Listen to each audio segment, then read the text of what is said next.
Hey guys, I'm Steve. Jess is on break right now, taking the mandatory decompression required after any interaction with Nate. So I'll be your host for this segment of IGN at E3 2009 Live. Taking control of a Jedi with a lightsaber is one of the most coveted experiences in video games. In Star Wars The Old Republic, players from around the world will get a chance to create their own personal Jedis in BioWare Austin's ambitious new MMO. Richard and Gordon from BioWare Austin are here to show us what to expect from The Old Republic. Thanks for joining us, guys. Oh, no problem. Happy to be here, Steve. Yep. Tell us a little bit about what you're showing here at E3. Well, we're basically showing a part of the game that we call Flashpoint, and it goes through a whole sequence of getting on board a ship and having to take control of it. And you have decisions along the way that take different paths based on your choices as you go through the ship. So we're showing that choice matters in our game, and how story is done in our game is basically the theme of what we're showing at E3. And how hot our combat is. Yes, absolutely. Awesome. Now, BioWare's been known for developing stories in single-player RPGs where the player's actions have a real strong consequence in the story, but it hasn't really worked in MMOs. What solutions have you guys come up with to keep that in the MMO genre but still give players choices?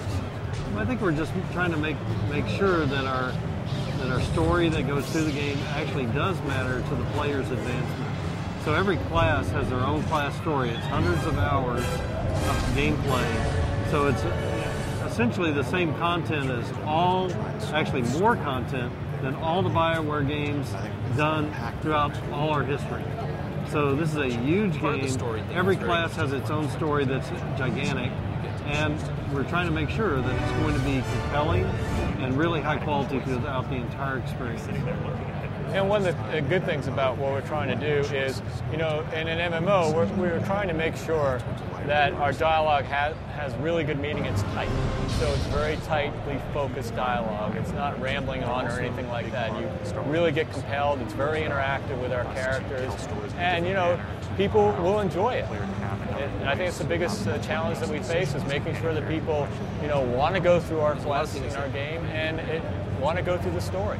Part of the advantage of partnering with LucasArts on this is that their experience and our experience, both with dialogue and story, is really coming together to really cast the right people for the roles.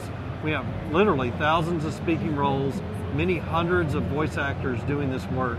And we want to make sure that every interaction like this is very compelling, has a deep degree of emotion involved with it. And BioWare's history of developing these type of games, we're using kind of our emotion engine, if you want to call it that way, all our tools and everything to make this happen. It seems like it'd be easy to do that, not easy, but easier to do it in a single-player format.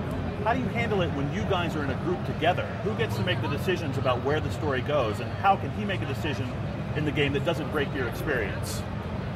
Multiplayer story. That's multiplayer story, and that's one of the things that we've been working on and iterating on. We're quite not there yet. We're still working through it because there are a lot of issues with that. But we're making sure, first and foremost, that people are compelled to play their roles. So you go in a party, you have different roles in a party, and everyone kind of knows what they need to do. And so you switch off based on what your role is when you join the party to go adventuring. So. And that's where these buttons come in. Tell us a little bit about this I killed the captain and I spared the captain. I noticed that you have a little bit of mercy showing, but you no not mercy. At all. Yeah. No, absolutely not. He's Darth Vogel. Yeah, there you go. No, basically, what we want to do is show choice matters, right? And in the sequence that we show at the show, you have a choice of either killing the captain or sparing the captain. And if you kill the captain, you actually see yourself going and killing the captain, and there are consequences for doing each one of them, and your adventure changes as you choose that. So we wanted to show that choice matters in our game. That's how we did it. And we should say, it's not that just that choice matters right then. Choice matters now for the rest of your experience. So the consequences of killing someone or sparing them may show up in another, hours and hours down the road where you run into a relative of theirs or you run into who their sponsor was. So everything you do, will have consequences. Right. Tell us a little bit about combat. That's something new you're showing at E3 too. Yeah, one of the things we want to do is very important is to make sure you really feel like you're in the Star Wars universe. So basically you feel like you're a Jedi with a lightsaber clashing each other and firing bolts everywhere. And so we want to make it very visceral, very action oriented. Awesome, thanks guys. What's next for you? What are we going to see next year at E3 with this game? Are you trying to say we're going to be here at E3 next year? That's what I meant. Okay. Well, what's next for us? We have many other elements of our Star Wars game that we will be bringing to the forefront over the coming months. I mean, when you think about Star Wars, there's a lot more elements than just combat and story. And we are working on all those, and as soon as they're ready, we're going to be putting them out for the fans to look at. Fantastic. Thanks, guys. Coming up next, we've got even more from LucasArts, so stick around. We'll be right back.